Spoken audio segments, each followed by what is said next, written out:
നമസ്കാരം. എല്ലാ പ്രിയപ്പെട്ട പ്രേക്ഷകർക്കും ഹലോ ഡോക്ടറിലേക്ക് സ്വാഗതം. ആസ്മ കുട്ടികളിൽ ഈ വിഷയമാണ് ഇന്ന് ഹലോ ഡോക്ടർ ചർച്ച ചെയ്യുന്നത്. തൃശൂർ ഗവൺമെന്റ് മെഡിക്കൽ കോളേജിലെ പീഡിയാട്രിക് വിഭാഗം പ്രൊഫസർ ഡോക്ടർ നിഷ നരേന്ദ്രനാണ് ഈ ഒരു വിഷയത്തിൽ നമ്മുടെ സംശയങ്ങൾക്ക് മറുപടി പറയാനെത്തിയിരിക്കുന്നത്. സ്വാഗതം ഡോക്ടർ. നമസ്കാരം. പ്രേക്ഷകർക്ക് നിരവധി സംശയമുള്ള ഒരു വിഷയം തന്നെയാണ്. പ്രേക്ഷകർക്ക് താഴെ കാണുന്ന നമ്പറിൽ, സ്ക്രീനിൽ കാണുന്ന അല്പസമയത്തിനകം കാണുന്ന നമ്പറിൽ വിളിച്ച സംശയങ്ങൾ ചോദിക്കാവുന്നതാണ്. ഡോക്ടർ, ആദ്യം തന്നെ ഈ കുട്ടികളിൽ ആസ്മ വരാനുള്ള പ്രധാനപ്പെട്ട കാരണം എന്താണ്? ഈ പാരമ്പര്യമായിട്ടൊക്കെ വരാനുള്ള സാധ്യതയുണ്ടോ? കുട്ടികളില് അലർജി അവയവങ്ങളിനെ ഏതിനെ വേണേ ബാധിക്കാം. മൂക്കിലെ ബാധിക്കുന്നതിന് ഉദാഹരണം എടുക്കുകയാണെങ്കിൽ മൂക്കൊലിപ്പ്, തുമ്മല്, ചൊറിച്ചില്, അതുപോലെ കണ്ണിന്, അതിനെ അലർജിക് റൈനൈറ്റിസ് എന്ന് പറയും. കണ്ണിന് ബാധിക്കുന്ന അലർജിയെ കണ്ണ് ചൊറിഞ്ഞ് തടിക്കുക അങ്ങനെ വരുന്നതിന് നമ്മൾ അലർജിക് കൺജങ്ക്റ്റിവൈറ്റിസ് എന്ന് പറയും. തൊലിപ്പുറത്ത് ചൊറിഞ്ഞ് ഇതുപോലെ പൊട്ടുക അങ്ങനെ വരുന്നതിന് എക്സീമ എന്ന് പറയും. അതുപോലെ കുട്ടികളുടെ ശ്വാസനാളിയിൽ വരുന്ന അലർജിയുടെ പേര് തന്നെയാണ് ആസ്മ. അപ്പോ പല ആളുകൾക്കും ഈ പറഞ്ഞതുപോലെ ആസ്മ എന്നുള്ള പേരല്ലാതെ അലർജി എന്നുള്ള ഡയഗ്നോസിസ് മാത്രമേ ലഭിക്കാറുള്ളൂ. അപ്പോ ശ്വാസനാളിയിലുള്ള അലർജി തന്നെയാണ് ആസ്മ. ഇത് വരുന്നതിന്റെ കാരണമായിട്ട് പറയുന്നത് പാരമ്പര്യത്തിൽ ഒരു നല്ല പരിധി വരെ പങ്കുണ്ട് എന്നുള്ളത് പണ്ട് മുതലേ അറിയാവുന്ന കാര്യം.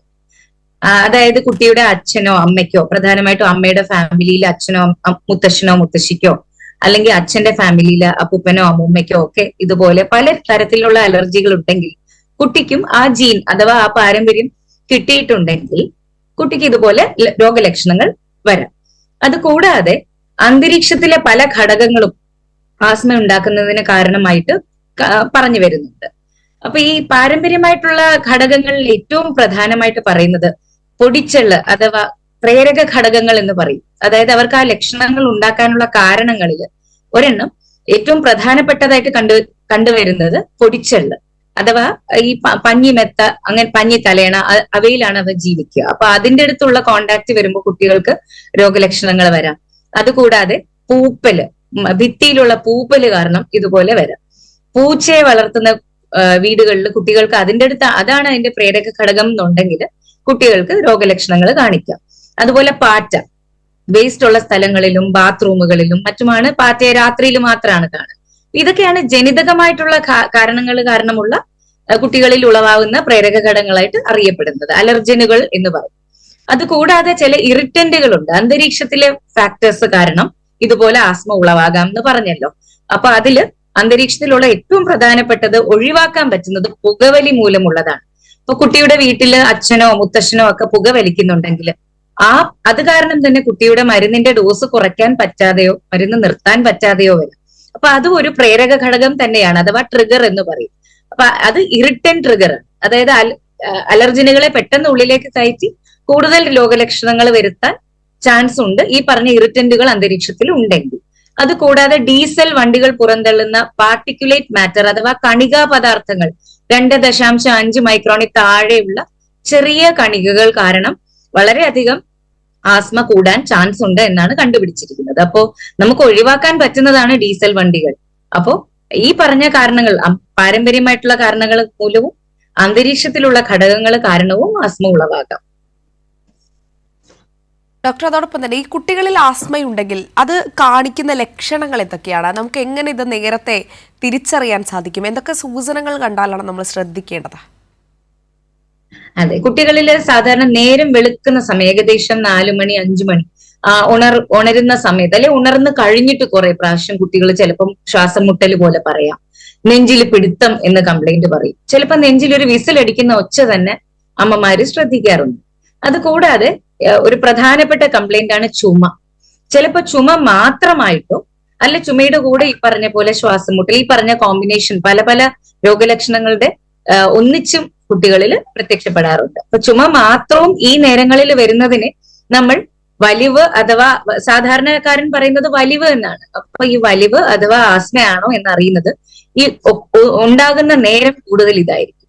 അത് കൂടാതെ ഓടിക്കളിച്ച് വരുന്ന ദിവസം വൈകിട്ട് ചിലപ്പോ കുറെ അധികം ചുമക്കും.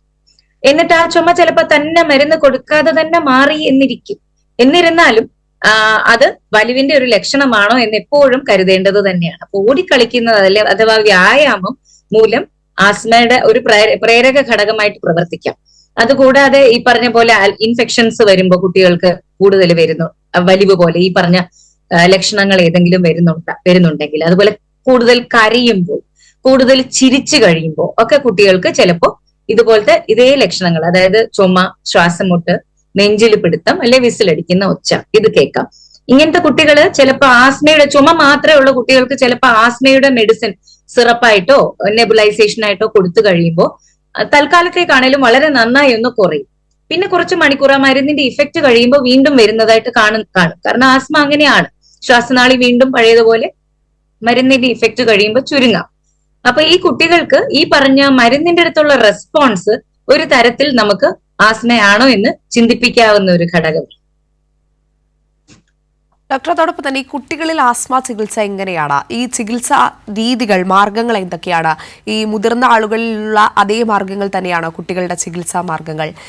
അതോടൊപ്പം തന്നെ ഈ പൂർണ്ണമായും ചികിത്സിച്ച് നമുക്ക് കുട്ടികളിലെ ആസ്മ ഭേദമാക്കാൻ സാധിക്കുമോ? അതൊരു 2-3 ചോദ്യങ്ങൾ ഒന്നിച്ചാണ്. പക്ഷെ ഈ പറഞ്ഞ പോലെ ആസ്മ ഉണ്ടാവുമ്പോൾ ഏറ്റവും കൂടുതൽ ചികിത്സിക്കുമ്പോൾ ഏറ്റവും പ്രധാനപ്പെട്ട ഒരു കാര്യം എന്ന് പറഞ്ഞാൽ, ഉള്ളിൽ നമ്മൾ കഴിക്കുന്ന ഏത് മരുന്നും വയറ്റിൽ ചെന്ന് ബ്ലഡിലേക്ക് വലിച്ചെടുക്കും. എന്നിട്ട് ബ്ലഡിൽ കൂടി അത് എല്ലാ അവയവങ്ങളിലും എത്തും. കൂട്ടത്തിൽ അത് നമ്മുടെ ശ്വാസനാളികളിലും എത്തി അതിന്റെ ഇഫക്റ്റ് വരും.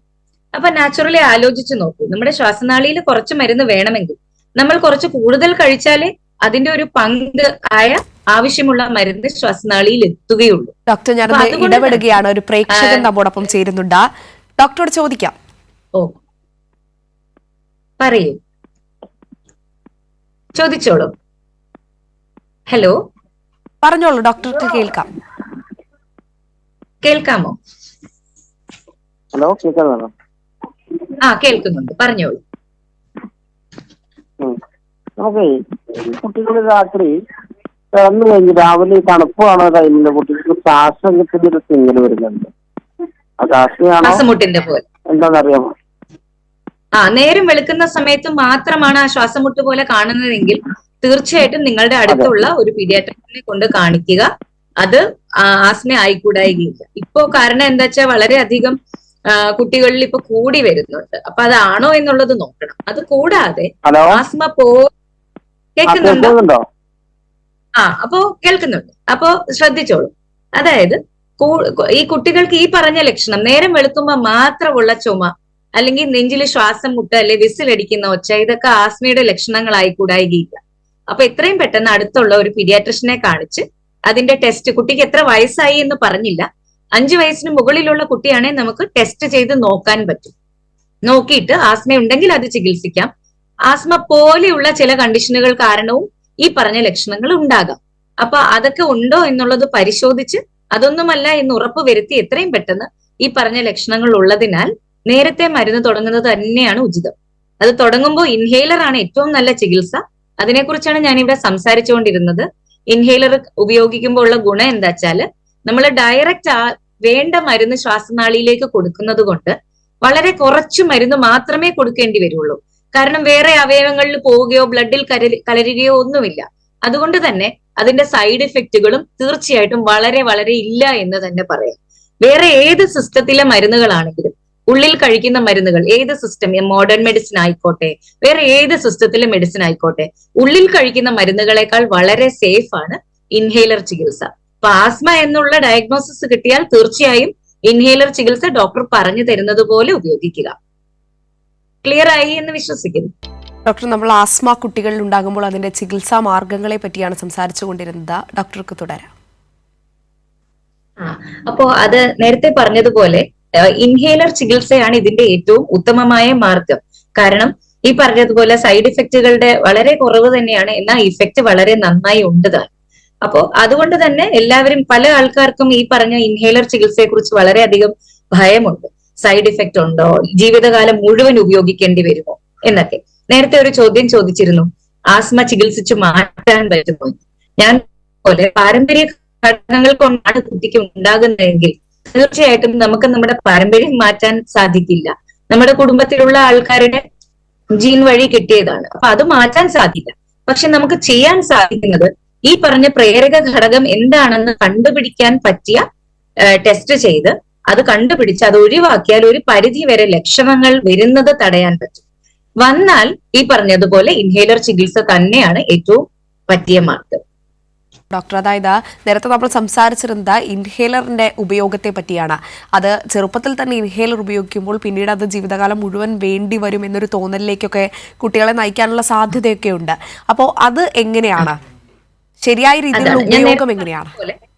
അതെ, അതിന്റെ പാരമ്പര്യത്തിന്റെ ആ ഘടകം ഉണ്ടെങ്കിൽ നമുക്കത് ചികിത്സിച്ച് മാറ്റുവാൻ സാധിക്കില്ല. പക്ഷെ പൂർണ്ണമായിട്ടും കൺട്രോൾ ചെയ്ത് വെക്കാൻ പറ്റുന്ന രോഗലക്ഷണങ്ങൾ മാത്രമേ ആസ്മയ്ക്കുള്ളൂ. പണ്ടൊക്കെ ആണെങ്കിൽ ആസ്മ എന്ന് കേൾക്കുമ്പോൾ ആ ഡയഗ്നോസിസ് കേൾക്കുമ്പോൾ തന്നെ എല്ലാവർക്കും ഭയം തോന്നുമായിരുന്നു. പക്ഷെ ഇപ്പോ അങ്ങനെ വിചാരിക്കേണ്ട ഒരു കാര്യമില്ല. ഡയഗ്നോസിസ് കേട്ടാൽ അത് അക്സെപ്റ്റ് ചെയ്യുക. അത് അക്സെപ്റ്റ് ചെയ്ത് അത് നമ്മുടെ ശരീരത്തിന്റെ ഘടനയുടെ പ്രത്യേകതയാണെന്ന് മനസ്സിലാക്കി, എന്നാൽ ആ രോഗത്തിനെ എങ്ങനെ വരുതിയിൽ നിർത്താം എന്നുള്ള ചികിത്സ പൂർണ്ണമായി മനസ്സിലാക്കി ഉപയോഗിക്കുക. അപ്പൊ ഈ പറഞ്ഞ ഇൻഹേലറിന്റെ ഗുണം എന്താ വെച്ചാല്, നമ്മൾ ഉള്ളിൽ കഴിക്കുന്ന ഒരു ടാബ്ലറ്റ്, ഇപ്പൊ സ്റ്റിറോയിഡ് ഗുളികയുടെ ഡോസ് എടുക്കുകയാണെങ്കിൽ അത് ചിലപ്പോൾ നമ്മൾ കഴിക്കുന്നത് 10 മില്ലിഗ്രാം ആണെന്ന് ഇരിക്കട്ടെ കുട്ടി. അപ്പൊ ഒരു വൈയായിക വരുമ്പോൾ നമ്മൾ 10 മില്ലിഗ്രാം കൊടുക്കുന്നതിന് പകരം ഇൻഹേലറിൽ ഓൾറെഡി നമ്മൾ അടിക്കുന്ന ഡോസ് വെറും 100 മൈക്രോഗ്രാം മാത്രമാണ്. അത് തന്നെ കുട്ടി കറക്റ്റായി വലിച്ചാൽ അതിന്റെ 1/4, അതായത് 25 മൈക്രോഗ്രാം അടുപ്പിച്ച് ചിലപ്പോൾ ഡെപ്പോസിറ്റ് ആകും. അപ്പൊ അത്രയും വളരെ ചെറിയ ഡോസ് മാത്രമേ ഉള്ളിൽ പോകുന്നുള്ളൂ. അപ്പൊ ഞാൻ എല്ലാവരോടും പറയും, ഈ പല്ല് തേക്കുന്നത് പല്ലിന് കേട് വരാതിരിക്കാൻ വേണ്ടി മാത്രമാണ്. അപ്പൊ അതിലുള്ളിൽ ഫ്ലൂറൈഡ് ഉണ്ടോ എന്നൊന്നുള്ള നമ്മൾ ആലോചിക്കാറില്ല. ആ ഫ്ലൂറൈഡിന്റെ അളവ് എത്രയാണ്, അത് നമുക്ക് കേട് എന്തൊക്കെ ചെയ്യുന്നുണ്ടോ ഒന്നും ആലോചിക്കാതെ പല്ല് തേക്കുന്നത് എന്തിനാണ്? പല്ല് കേട് വരാതിരിക്കാൻ.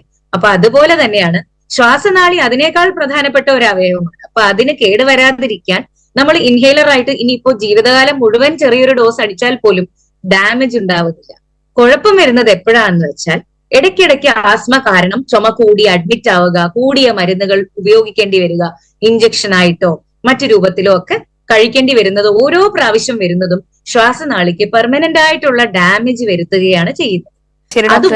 സമയപരിമിതി മൂലം ഇടപെടുകയാണ്. കാരണം ആസ്മ കുട്ടികളിൽ എന്ന് പറയുന്ന വിഷയം വലിയൊരു വിഷയം തന്നെയാണ്. നമുക്ക് ഒരുപാട് നേരം സംസാരിക്കേണ്ട ഒരു വിഷയം തന്നെയാണ്. പിന്നീട് ഒരു ദിവസം ഈ ഒരു വിഷയവുമായി നമുക്ക് ഹലോ ഡോക്ടറിൽ വീണ്ടും കാണാം. എന്തായാലും ഈ ഒരു വിഷയത്തിൽ നമ്മുടെ സംശയങ്ങൾക്ക് മറുപടി നൽകിയത് തൃശൂർ ഗവൺമെന്റ് മെഡിക്കൽ കോളേജിലെ പീഡിയാട്രിക്സ് വിഭാഗം പ്രൊഫസറായിട്ടുള്ള ഡോക്ടർ നിഷ നരേന്ദ്രനാണ്.